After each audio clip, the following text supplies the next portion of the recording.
cuộc đời của Đức Phật diễn tả cả một cái đoạn đường dài. Đức Phật đã đi tìm câu trả lời cho chính cái câu hỏi mà mình vừa đặt ra, đó là tại sao thế giới này có quá nhiều cái khổ đau. Mọi người thấy trời mưa, cùng một lúc trời mưa đó, nhưng sẽ có người đứng đó nhìn trời mưa và than thở. Sẽ có người ở chỗ khác nhìn trời mưa cảm thấy rất sung sướng, rất là vui. Ôi mừng quá, mưa rồi.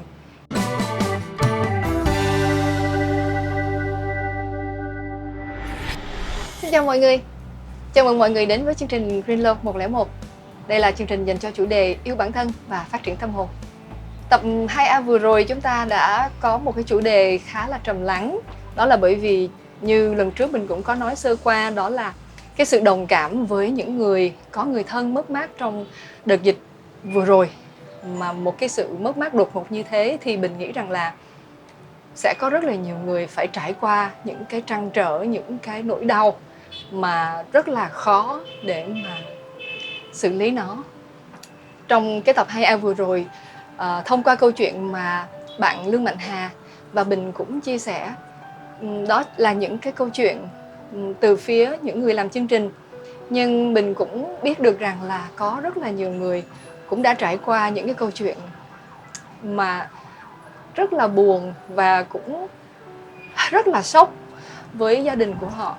Và những người thân của họ đã đi qua một cái giai đoạn thập tử nhất sinh, hoặc là những người thân của họ đã mất đi hẳn. Họ không biết phải làm sao để mà có thể xử lý những cái nỗi đau này. Mình cũng có may mắn là được biết bạn Phạm Anh Tùng và có trò chuyện với bạn về những cái cảm nhận của bạn trong cái thời gian bạn tình nguyện là hỗ trợ cho các cái bệnh nhân trong cái đợt dịch vừa rồi á. Thì Tùng là trưởng nhóm của nhóm hơi thở đẩy lùi Covid, cũng là trưởng nhóm của cái nhóm phản ứng nhanh, là nhóm của các cái huấn luyện viên yoga. Có rất là nhiều, khoảng vài trăm huấn luyện viên yoga trên cả nước cùng tình nguyện để mà hỗ trợ cho cái đợt dịch vừa rồi. Thì cái phương thức hỗ trợ của các bạn đó là các bạn dùng cái phương pháp hít thở trong yoga để giúp nâng cái nồng độ oxy của các cái bệnh nhân bị suy hô hấp mà đang phải thở oxy. Thì Tùng cũng có kể là cái đợt dịch vừa rồi, trong cái đợt căng nhất là tháng 7, tháng 8, thì mỗi một ngày cá nhân Tùng thôi là đã nhận khoảng 20 đến 30 cái ca bệnh nặng. Bệnh nặng ở đây đó có là họ đều đã suy hô hấp và cả gia đình họ bị nhiễm bệnh. Và cái số lượng những cái ca bệnh nặng trong khoảng tháng 7, tháng 8 nó lên đến từ 2 đến 3 ngàn ca cho cả hai cái tháng này. Thì cái áp lực mà các bạn nhận đến mà khi mà phải liên tục một ngày phải hỗ trợ như vậy là rất là lớn. Cái nhóm của Tùng cũng là cái nhóm các huấn luyện viên yoga đó, họ chính là những cái người tuyến đầu tình nguyện. Và họ cũng là những cái người mà tận mắt chứng kiến những cái ca bệnh mà họ vừa có thể cứu xong ngày hôm trước mà hôm sau lại đột ngột ra đi. Chính bản thân những cái huấn luyện viên mà lần đầu tiên gặp phải những cái ca như thế, họ cũng bị sốc. Họ cũng cảm thấy tâm lý của họ không có bình thường luôn. Có những bạn phải xin nghỉ mất mấy ngày chỉ để thư thái cái tinh thần mới có thể quay lại hỗ trợ tiếp. Mà cái đợt căng thẳng lúc đó thì mọi người thấy rồi, mọi thứ nó cứ dồn dập liên tục như vậy, nên mọi người đều phải cố gắng hết sức can đảm và đứng lên và đi ra làm tiếp. Thì Tùng cũng có kể với Bình rằng là có rất là nhiều gia đình đã phải chịu những cái khó khăn về tinh thần rất là lớn, bị trầm cảm, bị rơi vào sự mất tự tin.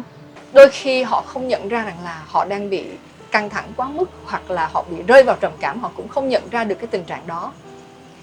Sự mất mát đột ngột như vậy ảnh hưởng đến cái cuộc sống thường ngày của chúng ta rất là lớn. Có nhiều người á lại còn bị cái cảm giác là mặc cảm tội lỗi, bởi vì họ nghĩ rằng là họ chính là cái người mang cái mầm bệnh về nhà và truyền cái bệnh đó cho người thân của mình và gây ra cái chết cho người thân của mình.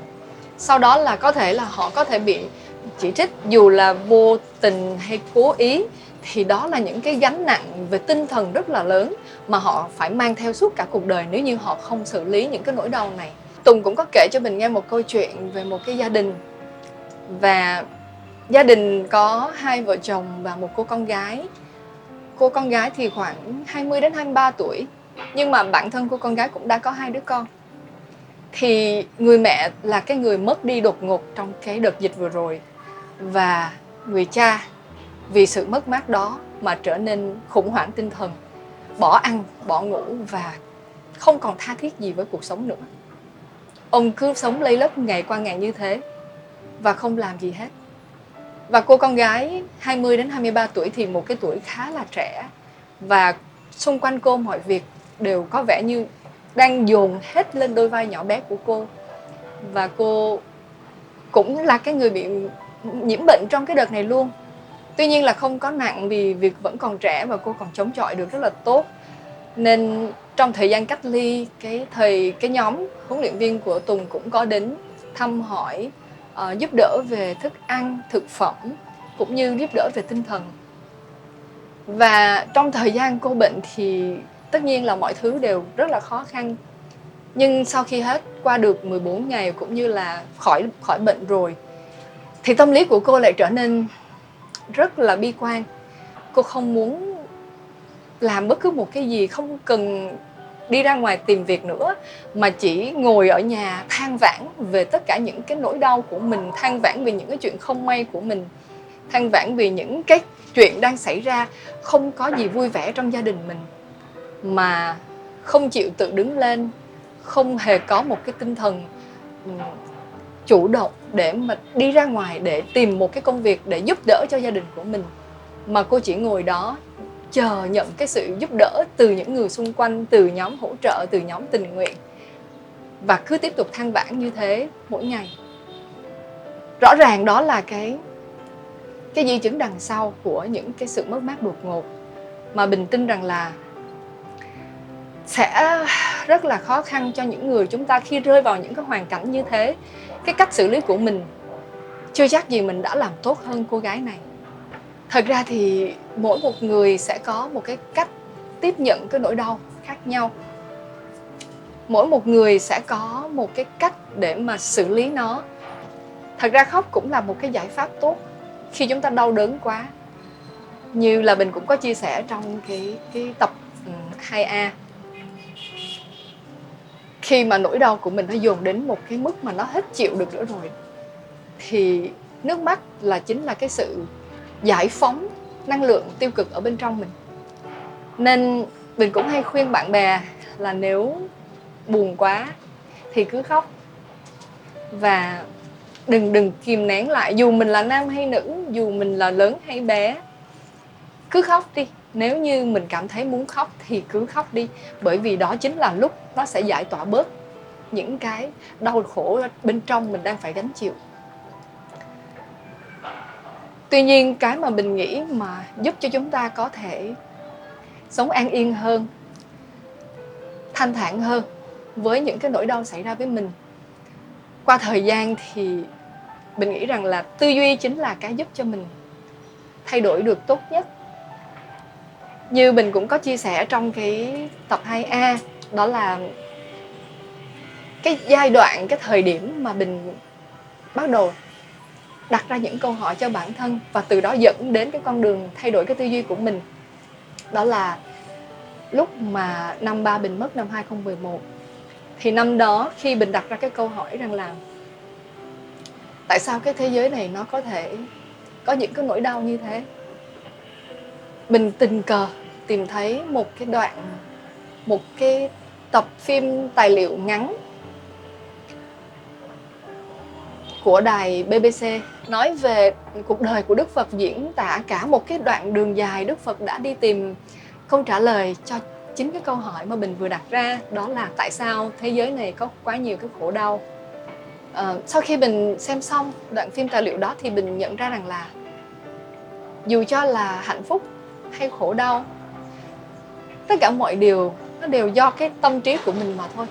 Tất cả mọi thứ nó đều xuất phát từ cái tư duy của mình mà thôi. Đó là cái cách mình nhìn nhận một vấn đề, cái cách mình suy nghĩ về một vấn đề, nó sẽ dẫn đến những cái cảm xúc, nó tạo ra những cái cảm xúc cho mình. Cho nên đau khổ cũng là do cái suy nghĩ của mình tạo ra những cái đau khổ đó mà thôi. Giống như trời mưa chẳng hạn. Mọi người thấy trời mưa, cùng một lúc trời mưa đó, nhưng sẽ có người đứng đó nhìn trời mưa và than thở. Sẽ có người ở chỗ khác nhìn trời mưa cảm thấy rất sung sướng, rất là vui. Ôi mừng quá, mưa rồi. Nhưng sẽ có những người đứng chỗ khác và nói trời ơi, tại sao mưa vào lúc này? Rõ ràng mưa cũng chỉ là một cái sự kiện giống nhau và rơi ở tất cả mọi nơi giống nhau. Nhưng những con người ở những cái địa điểm khác nhau lại nhìn nhận cái trời mưa đó một cách khác nhau. Và cảm xúc của họ cũng khác nhau. Bởi vì những cái thời điểm mưa rơi đến với bản thân của họ có thể là đúng hoặc là không đúng cái lúc họ cần. Do đó là tất cả mọi thứ nó đều nằm ở trong đầu của mình thôi. Đó là một cái ví dụ để cho chúng ta nhìn thấy rằng là tất cả mọi chuyện xảy ra xung quanh chúng ta nó đều không có ý mang đến cái gì mà nhắm vào cá nhân của mình đâu. Nhưng mà tất cả đều do cái tư duy của mình, do cái suy nghĩ của mình mà mình suy luận nó ra thành cái mà mình nghĩ rằng nó đang áp cho cái cuộc sống của mình. Và đó là cái bước đầu tiên mình nhận ra rằng là tư duy là cái có thể giúp chúng ta thay đổi được nhiều điều trong cuộc sống này. Bắt đầu từ đó mình nhìn mọi thứ, mình tập những cái nhìn nó lạc quan hơn.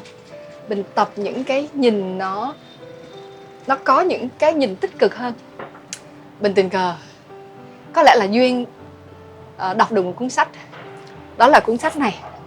Tiếng Anh nó là Many Lives, Many Masters. Nhưng mà tiếng Việt bản dịch của nó có tên là Ám ảnh từ kiếp trước. Mọi người có thể tìm mua sách ở đây, các nhà sách đều có. Thì cuốn sách này nó khai mở một cái nhìn mới hoàn toàn cho mình về tâm linh. Tâm linh cái mình đang nói đó chính là cái sự phát triển về cái tâm hồn bên trong của mình. Và cuốn sách này kể về hơn 82 kiếp sống của cô bệnh nhân này. Và thông qua những câu chuyện đó đều thể hiện rất là nhiều cái kiếp sống khác nhau. Nhưng mà một cái điều xuyên suốt chung nhất mà chúng ta có thể thấy đó là những người mà chúng ta yêu dấu đều gắn kết với nhau bằng một cái tình yêu thương. Một cái tình yêu thương vô điều kiện.